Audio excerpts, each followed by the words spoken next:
Hello, I'm Edward. Get back, Jojo! Frizzelle, and I'm joined by... Simon, go home, Jeffery. Get back, Loretta. Hello, Simon. This is... Agents of Destruction Special Edition. Pinch me, is this real? It's real. This is a film long time in the making. Can I paint a picture for you? Yes. Okay, so it's the 1st of January 2015, and I receive a text from Simon that says, I think this is the year... ... Agents of Destruction Special Edition. That was the day I started. Yeah. I was living with my ex at the time in their family home, and I think they had all gone out or something, and I just felt like tinkering with some old footage, and I started on the fight scene between me and Carl near the end, and after that it was quite a while before I carried on until I got my own place to live, where it really sort of cracked on with anything following that, but it was definitely stuff from that very first day is still in this version. So I mean, if you think about it though, the special edition of Agents of Destruction dates back, I would say, probably to 2004 when we released it. Yeah, I think that very shortly after we released Agents of Destruction, we started working on... we did things like Total Ambush, and we did kind of just standalone effects tests and things as well, and we started to just try a little bit... We started to learn a little bit more about what could be done, and we figured out how to make muzzle flashes appear. That was the big sell, wasn't it? Guns and things like that. And so almost immediately our thought was, we should go back and add these effects that we've learned in. And then there was a brief, we should try and link the two films into one film. So it was one feature film. Well, had we made a Personal Vendetta when we started thinking about redoing... That's a good question. That was an idea perhaps that came later. Because Agents of Destruction was done for a while, and it wasn't until we had this conversation walking home from school one day that we started to reminisce about the guards that we decided to do a Personal Vendetta. That's right. So I did wonder if maybe our plans to go back and add these effects in came even before that. There were numerous attempts in the following couple of years to get something started, and a big push for it, I think, was the realisation that we had footage like this. Yes, and there was a longer sequence originally of this ferry, which was just from a holiday that you and your family had been on prior to even filming any of Agents of Destruction. And things would start, and the scene that we had earlier on in the snow, that was filmed in 2007 in February. So obviously it's from a range of different years that we've got footage appearing, and now we can see one of the big changes that we have in this version, which was something that just kind of came to me. What we both said was that we would go away and watch the original separately and write some notes. Write all of our notes down, and I remember this, yeah. And then we had a kind of get together, and we had quite an in-depth discussion about... We both read out what... This scene, what have you got? And there are times where I think we both thought maybe we've gone too far, or maybe this is too extreme a thought, but what if? And I said, possibly too extreme, but could we refilm Al Diamond? And you showed me your... Turn my screen around. Like they do on like Countdown, and I had the same thing. And because you look at the original, and my performance as Al Diamond was not very good in the original film. It wasn't anything that was classic and too good to lose by any means. So the benefits of doing this were so vast. Like, firstly, we could change the performance. We could have my character as Al say everything that we needed to explain the plot, basically, because we could write entirely new dialogue. We weren't limited to what we already had. There are a lot of holes in the original that... We could add more of him in, Yeah. and we could do it in a way that we weren't having to disguise our ages and things like that. Because one of the biggest issues that I had with the original, and this was something that was always a sticking point throughout every attempt to get a special edition off the ground, was that scenes just didn't go anywhere. They faded. It faded to black, and then each scene was edited separately, and like you say, they faded in, the scene played out, and then they faded out. Yes, and you do get the sense watching the original that it's like a collection of sort of disconnected scenes, and it was almost an impossible task. And I'd got to the point where I was thinking, well, you know, we'll just have to do what we can do, and there'll obviously be scenes that can only ever be so good, but blah blah blah. Until we kind of, and I'd already started re-editing by this point, but we had this conversation of like, could we shoot something new? Could we get inserts? Yes, and part of that was, was the very first thing we shot. I think for that was a linking scene later on in the film where I get from one place to another, and the results of that really spurred us on, I think, and we got possibly slightly carried away with what we could do. Yeah. This scene with Radcliffe Barnes in it was completely transformed into, and it's impossible to even remember what the original was or to imagine. Well, I happened to have watched it last night, but it was very slow and very. We cut out a lot of Martin's humour. Yes. Because we wanted Barnes to be serious and Martin was trying to be comical in places. But in retrospect, well, the funny Martin thing actually is, nailed it. a lot of his lines, like, rather cool shades, were him kind of forgetting what the line actually was and making up stuff. Yeah. And also the way he was delivering the lines, saying, pointing at these various things and pointing them all out. You never saw them in the original, did you? No, and that was almost a blessing that we didn't see the table in the original, because I could shoot the inserts of it separately. But there are takes where I'm saying, you're doing it wrong, Martin, sorry. And I wanted him to really rattle them off, because in my mind, all the scene was about was getting to the stealth suit. So it was like, gun, keycard, da-da-da-da-da, and this. But because he was doing it in a way that I didn't want him to do it, I had all this extra footage that I could use, which I wouldn't have had otherwise. And because we had the immense fortune of getting Martin to dub his lines, we were no longer limited by what he said on the day, which was in every other version of the special edition had been the sticking point of that particular scene was. And most scenes, Yes. there was this weird feeling that you had to keep the dialogue what it was. And I think it was only, for me, this is my personal experience, on Santa Psychiatrist, when I had it easy because he had a beard in front of him. I was like, actually, he could say anything I want, and it doesn't matter.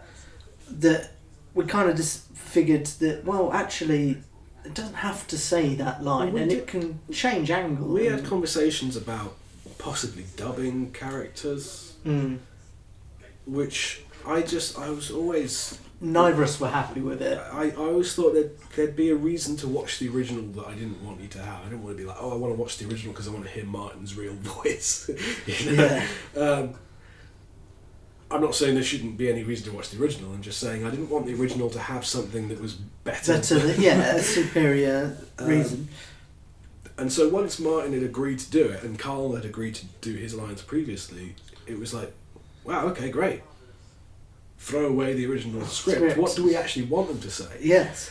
And it was like it was like having a jigsaw puzzle, but saying, I don't want to make the jigsaw puzzle that these pieces are meant to make. I want to make a jigsaw puzzle of something else using these pieces. Yeah. But also, loads of them are missing.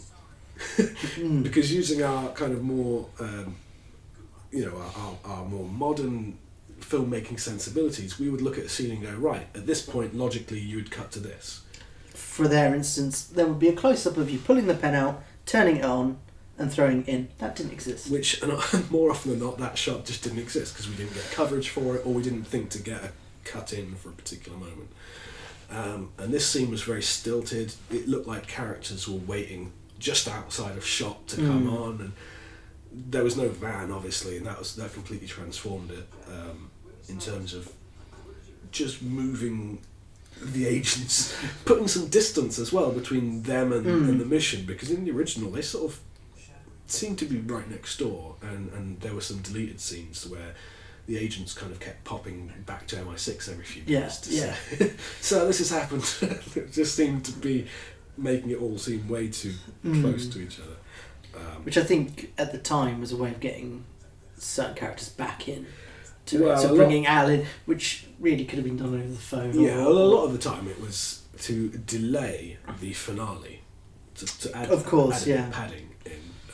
That shot of James turning round, I had to edit Dan and Rob out of the background because they were just there. Because it's very zoomed in the original, isn't it? One of the struggles, I would say, is the shot in the van, and this is probably the overall challenge with this project is, so in that's an entirely new sequence which features you and I as 29 and 28 year olds or whatever in playing our 16-year-old selves again. Yes. I mean, you kind of get away with it. I mean, there's a bit of stubble. I look a lot bigger than I did then, and Rob is nowhere near looks anything like that. No. And you kind of have to think, we kind of had to treat this like everyone in this is dead. See, the shot of Rob is, well, that was me. Yeah. With like a face replacement, and actually it's the one that you kind of are drawn to the least. I don't have any issue with that. No, if you dwell on it, yeah, sure, but I had a real sort of problem with that previous scene of, like, in my head everything was really fitting together with all these interconnecting scenes, but I still had this weird flashback scene that was like, where does that go? Yeah. And so I think in the end I kind of found a great way to slot it in. Just navigated it by basically calling myself out on it, by having Barnes say, this has nothing to do with the mission. And just moving on, because it really didn't, and I was really struggling to kind of justify why. The easier option would have been to cut it, but I think we both felt, actually, this is kind of the quintessential there were because it was the scene that got us to the film festival, and we probably had the most fun making. Yeah, and it was in subsequent scenes probably overtaken in terms of our, both of our favourite scenes, but it didn't lose that kind of sense of, that was why we... I've got a cat around. That's why we did it. Talk to the camera. I'll deal with this. We just saw Michelle as Carla Dalton, which was a new addition. This is really distracting. Ignore me. A new addition to the film, which was again something that we were afforded the ability to do because of replacing Al and having these entire scenes that didn't exist. We were able to. We could explain who Dan's character was in a little bit more detail. There was always a suggestion that the agents weren't familiar with him because he was from somewhere else, but it wasn't ever explained. No. And Carla is actually a character that dates back to APV, the second film. Yeah, I was going to say, like, throughout, whenever I added new things to the film, I wanted to try and make those new things sort of slot into place in the film in a way that would make them feel like, that we could, that you and I could accept them. Yes. I didn't want it to be like kind of skin grafts that our body rejects. The trouble is, we're weird people that have this kind of headcanon that we have a version of Agents of Destruction in our head which exists beyond any version that actually exists in a tangible form. And no one else does, is aware of. But I know that if we created a new character that that was just off in some way, it would have skewed it in a way that would be like, this isn't Agents of Destruction, what are you doing? But by using a character name that we'd come up with, 12 years ago, it somehow,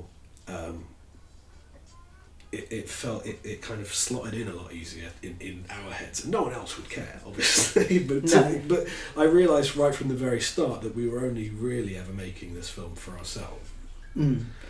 Trying to solve issues. Because I thought, I'd love it if this film made sense.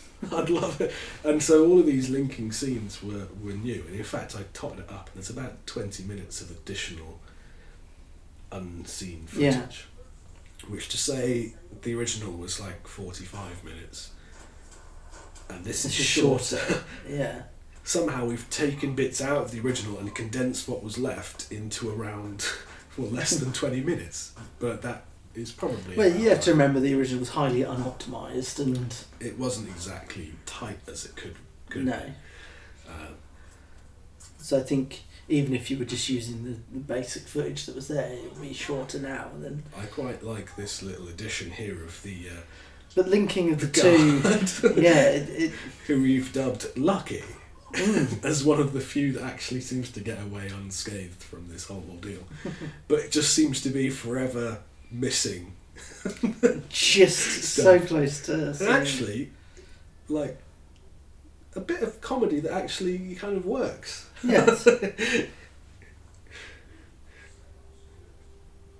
And this was another opportunity as well to change some of the dialogue of what was happening. And we put more emphasis on the party. It was always meant to be. And it was supposed to be. It was meant to be the centrepiece of the film, and I really thought, like, let's just make this what the film is about. The film is not about some guy locked up in a castle with endless amounts of guards and stuff. The film is about the fact that he's trying to push... crap, we've only just found out, but he's going to have people there going to buy this stuff. So the excuse of them not exactly having a brilliant plan is that they've had to just adapt it, go straight away and get details en route and things. And we had this sort of party scene at the centre of it, which I expanded with a little bit more of a sort of demonstration, and it was quite a happy set of circumstances, really, that you had some green screen footage that I just added a few helped bulk the scene, because originally it was just myself, Daniel, and James walking around. We had a few bodies passing by, yeah. And then, like, this scene with Tank brutally killing this guard was in the original, but he wasn't doing anything beforehand. He was just stood in the doorway. And so the agents' missions felt very separate from one another. You were doing your thing and I was doing my thing, but I hope what I've done is to make them all feel like they're working together on the same thing. Now it looks like Danger's going to the perimeter to meet with Max. Yeah, he's on to his next task, but this was actually a screen test, we did to check how Rob could handle a fight, I guess. I don't know. I think we just got the camera and wanted to film something. I think we wanted to film something but didn't have a script to actually start something for the film, and it just hadn't occurred to us at the time that we could maybe even incorporate this stuff in. But it's just a little throwaway sequence, gives Rob a little bit more to do before he exits the film. Yeah. And then this was shot, I think, 2006 or 7 in Pavenham. Is that point of view shot new? No. Was that from 2006? It's all original stuff. I just had to add the grate in. Yeah. And then we get into the ventilation shaft scene, which is a much more recent addition. To replace what was a very short segment and not very well handled. No, I mean, originally we had it was just cardboard boxes. Yeah. And it was shot in night shot, wasn't it? Yes. Yeah, because we'd had in the screen test version, we'd had basically the same thing. So those scenes have been kind of redone 3 times now. But I had a longer section of cardboard box again, but I had textured it and wrapped it with metallic wallpaper, and it had it was like a sort of T-junction sort of shape, and I could reposition it so when I dropped into it, it was up on its end, and I could come at it from different angles and things. And I spent basically a day on my own filming all of those segments in the dark, but it was very painful to sort of crawl in and out and throw myself around. And because you lived away, it's something I couldn't help you with either. No, but I must have had a day or two off work where I got it done, because I remember thinking much later on I'd got it in the can and then not edited it for months, and I was just so glad that I got it in the can because I just couldn't have faced doing it now. It'd just be impossible. No. What's interesting is that even though there's one or two little trims to people like Carl, where some of his scenes have been trimmed a little bit, I actually feel like he's in the film more because of things like his speech that he gives, and the fact that his character actually seems to have more of a motivation as to what he's up to. And it makes him more of a mystery as well. Whereas in the original, the literal opening of the scene is him watching Elijah murder some of his own guards, is it? Or is it not assumed they're guards? They're wearing masks. Yeah. And that sequence with the lasering the junction box, which is a kind of humorous, kind of like, there you go, job done kind of moment. But it was there to justify why Jack needed to get in the vents at all. Because in the original there is no reason for it. Because Tank seems to just be able to walk in through the door. And you just think, why does he do that? Well, the point is, like, what if there's something in there that needs to be done? This probably stems from, I remember the original script, Tank swam in, or they had scuba gear or something. Yeah. And in a very earlier script, I mean, and we've kind of gone back to that every now and again, but that was an old work friend, wasn't it, who was on the screen there? Yes, as the photo was Jordan Morris I used to work with. I think it was like the day he was leaving work. I was like, oh, can I get you for the film, please? And he was like, what do you need? Thanks. That was him asking, what do you need? Going back to what I was saying about, trying to make new stuff feel like it is still inherently AOD, Agents of Destruction to us. These glasses that I wore, I chose deliberately with the yellow lenses as a throwback to the glasses I wore in the screen test. Yes. Because to me, at least, that means that they had there's a precedent already in the series for, he's got these glasses. Yellow tinted. Yeah. They help with the night vision and... It's a completely new addition to both the equipment scene and then this scene here, but it kind of makes sense, and it allows Martin Hales to be in the film all the way through, in earpieces and stuff, and he's actually, I say he's like almost like one of my favourite new characters, even though he was in the original, but he just seems like so much more integral to the plot now. Yes. And actually not just a figure of fun and a useless character. One of my favourite additions here is the guard that falls all the way down the stairs. Just the little faint sound effect of the... I like the thought that those cameras actually were the PlayStation cameras. iToys. That were just being retrofitted. But that was literally lifted from the screen test, wasn't it? Yeah. It's pretty much as written. So yeah, more or less from 2001, that little sequence was written. This is kind of when we started getting a bit more confident with... Maybe overly confident? Overly confident. That's one or two shots. But there's one shot here, this one here, I'm amazed we got. It's a wonder we had that shot. I don't know if it was played backwards or something. And it's like I forget the wide shot of you standing up. Rob isn't there. No, when you look at it, you can't tell. But you don't. But you're not looking at it. You're looking at Jack. I like that this guy is wearing like shorts, which I could have cropped out, but I didn't want to. No, he's on the leisure post. Watch over the swimming pool, will you? Now this guy is voiced by James Turner, whose dialogue also appears in Are the Sprouts Organic? Sorry, sweetheart. Did you write those lines for him? Did he come up with Well, I'd them? already dubbed this guard myself, but it Oh, that's sounded right. a It bit- sounded like you, though, it didn't sounded it? a bit too similar to me, and James did very well. We came to stay one time. I got him to do a few cards, I think. Yeah. So we've got this whole like kind of added plot of. Did you add it in a wound to the eye?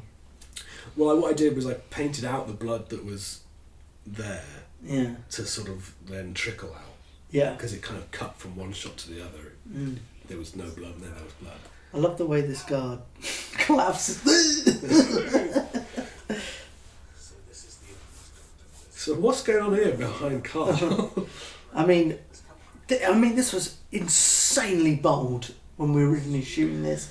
In 2003, We were like, stick up blue behind him. Put We'll blue- just replace it. We'll have like a whole military training ground behind him. yeah. So It'll work. the result that you see here is about as good a blue screen key as you can get from standard def mini DV footage. Mm. But what you can see, which weren't there originally, is all the reflections of me, which we reshot. Yeah. We went back into that room and put GoPros on the window panes to film. And then I went out and got the outsides. Yeah, so essentially what we did with the blue screen was to make it look like what it would have looked like if we didn't put the blue there. So silly.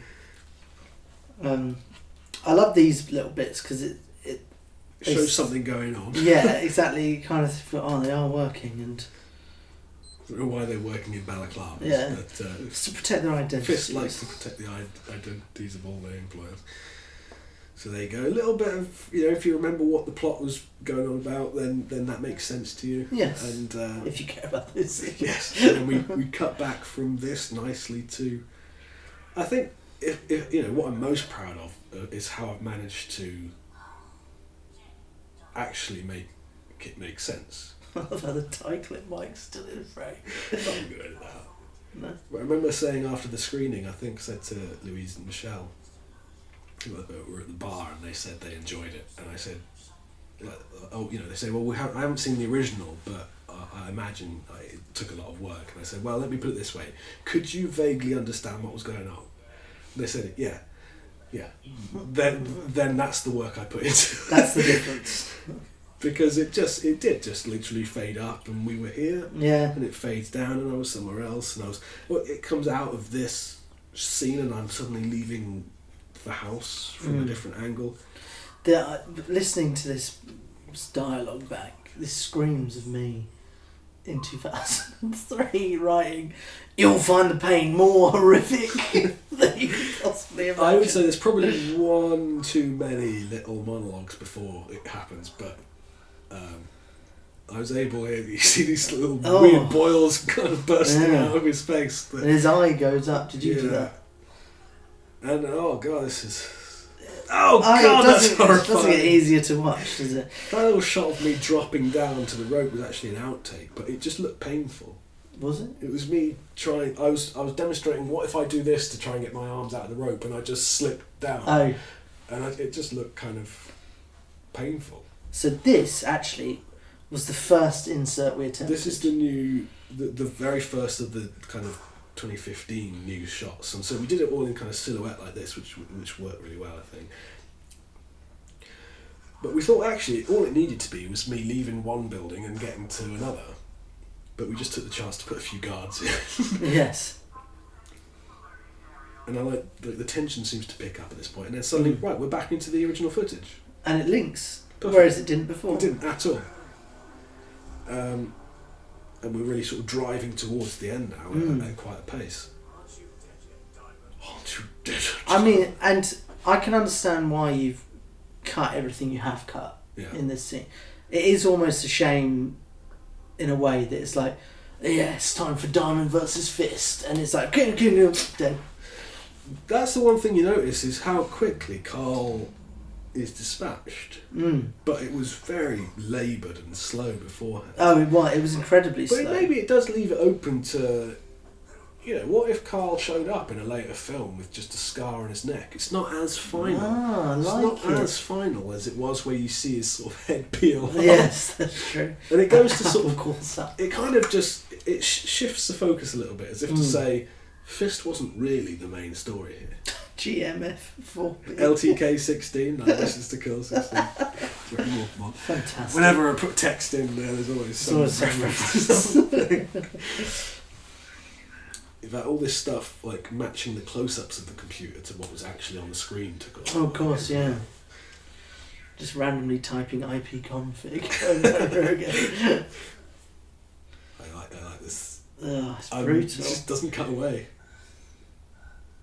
Just like, let's have a bit of kind of Rambo style self-healing kind of. Dead. And I think what I struggled with in previous attempts to edit this, which I think was the right choice here, was to actually take the duty of dealing with the drug off Jack. Originally I tried to have it so there was like a button in that room that Jack was in the barn, and he hits it before starting a fight, but there's clearly nothing there. No. So I thought, is there some way we can just have it so it's not up to Jack, and Tank is just sort of awaiting his word to go for it, presumably because all the alarms will start going off and he needs to make sure he can get out. But it's quite clever in the way a lot of the dialogue has been cut in such a way now that it makes some of the performances better. Because you cut the awkward kind of, mano a mano, and you're like, you wouldn't say that though, would you? Well, I think what I became quite good at, if I can say it, is to actually be able to look at the footage and say, what is it that we actually have here? Not what did we think we have, or what did we write it, what did we actually get them to say? Yeah. What we actually had was a character starting to say a sentence that at any point could be cut off when it became what we didn't want him to say. Yeah, yeah. So you can say, well, what if we took the first few lines off that, then cut away to something else and changed what he said? And because we were getting them all to dub their lines, we could do that. Yeah. And so we got rid of all the kind of non-specific action cliches and made them more specific about what was going on. I remember Dan North being one of the last people that we contacted about dubbing because we were very sceptical about his attitude. I think he'd become very disillusioned with a special edition because we've been banging on about it for so many years. We talked about it so many times and it hadn't happened that it's understandable that he could just not believe it. He'd just be like, "Oh, Simon's doing that again." If it's never going to happen, what is the point of my time? Yeah, and it was only after probably 80% of the film was done. Once we could have assured him that actually really is almost there. Yeah. I think he was quite happy and he quite enjoyed it in the end. Yes. Still don't know if he's seen it actually. I did tag him when I posted it, but maybe he has. We'll see. So there he is. He's got. There was a shot in there where I was actually a quick insert where I was actually playing myself and Dan in one shot. I know the one you mean. Yeah. And because my arms are quite recognisable as myself, I had one arm shaved completely from the elbow down to double as Dan, and the other one was playing me. And I've tried to give this whole scene now a kind of early morning feel to kind of somehow slightly explain the weird timeline that the film takes place. So most of it takes place in the daytime, heading into the evening, and then when they get knocked out, or when Jack gets knocked out and he awakes in tied up, that's sometime later, and then we're in the early hours now. So we just had a few guest voices. We've had Mark Shepherd and Rob Murphy and Nick Endicott, and that was Matt Stevens. That's probably my favourite line now. There it is. It's weird because this scene was probably like one of our favourites in the original, just in terms of its kind of all action plot already dealt with. Let's have some fun. And it's largely unchanged, I think. There's a few trims where not every single detail is in there that was in the original, and it's tightened up a bit. I love that all these gunshots going off, and this guy's like, "Nah, this is my job. I need to clean the car." I'll be so in trouble. Like, take your look, just run over. That's a bit of a depth of field there. Faux depth of It was field. just to sort of focus away from the effects. Dead bodies in the background. So this scene was quite drawn out, I think, in the original in terms of like, who are you working for? Well, I think like 1, 2, 3, and then he'd throw me. Well, I think Morgan was more of a character in the original, where he's kind of reduced his part here. He is, but with the kind of asterisk of we'll hear more from him later. But yeah. This was never his film, and I think it kind of works in this film's favour. I remember one of our friends, Zepp, saw this bit and was genuinely confused how the cactus could be in this old footage. Oh, Zep. Like, if that's because that's a blatant anachronism, but if that's all you notice, then that's brilliant. Yeah. It's Michelle again to bookend the film for us and actually bring some closure to it, because it didn't really have any before. We've got some funny lighting going on here because we were desperately trying to match what comes up. Yes, well, it wasn't beautifully lit originally, No. and the two sides of the conversation were shot on 2 days, 2 different days, months apart probably. But actually, I kind of like this version of Al as kind of much more, authoritative than the. Certainly an improvement over. Well, your cover is Child like blown anyway with Jackass Diamond. I've painted out a spot on my face in those shots. It was all I could look at. It was just like a particularly nasty spot on the face. You didn't brush my hair digitally though. I like that actually what we do in the very last few moments of this film is, rather than just completely tie it all up in a knot, we start dropping seeds for a film that doesn't exist. A whole kind of like, that isn't all there was to it. Max was getting paid by someone, and someone's just taken that money out of the account. Although the real treat here is 2003 Barnes passing. Look at that shot, beautiful. 2015 Simon. Such a stroke of luck that your parents hadn't redecorated that room. room. Bloody hell. And the title sequence. Well, there we go. Wow. So, wow. How do you feel knowing it's done? I don't think it's properly sunk in. I don't feel now like the person who spent all those hours on it. And I think... It just melts away, doesn't it? All that. The pain of it was... Like, I just... all the way through, I couldn't imagine it being done. Yeah. And I remember thinking, just think how you're going to feel one day. Michelle Stone. Now I just look at it and go, yeah, the film's done. It's great. I like it. I really like it. I'm really happy with it. It's better than it deserves to be, and it's better than I ever thought it could be. In reality, no one would ever spend this amount of time God, no. We could bringing this up to this level. We could have filmed it all again in 4K in scene by fraction scene of the time. Yeah. Because it took so much time lining up the shots with what we'd already shot 13 years ago. Whereas if we had free reign to do whatever we it want, would lose the charm. Yeah. And what we said when, even before we did this, was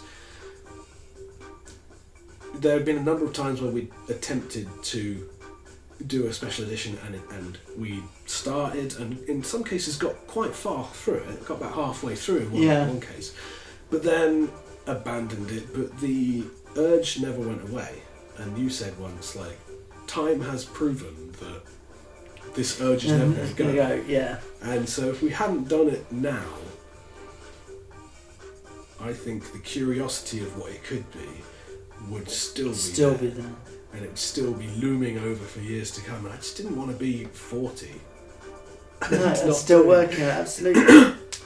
Absolutely. And but now we've done this version of it. I'm glad that all the other versions failed, because they wouldn't have been this version. No, absolutely. There's a special thanks here for people generally for just giving support, time and vans. locations. Oh, look at those sounds. Oh my god, so many pages. So many sounds. Well, and I believe that's it. That is. Thank you So- for watching. I hope you enjoyed it and appreciate the work. Well done, Simon. Well, thank you. And thank you for your continued support. I hate it. That's a joke.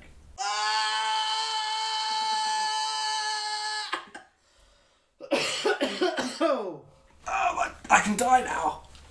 so I already died. Honestly, throughout the making of this, I'm watching. throughout the making of Agents of Destruction, I was thinking, I can't die yet. It's not done. Not done.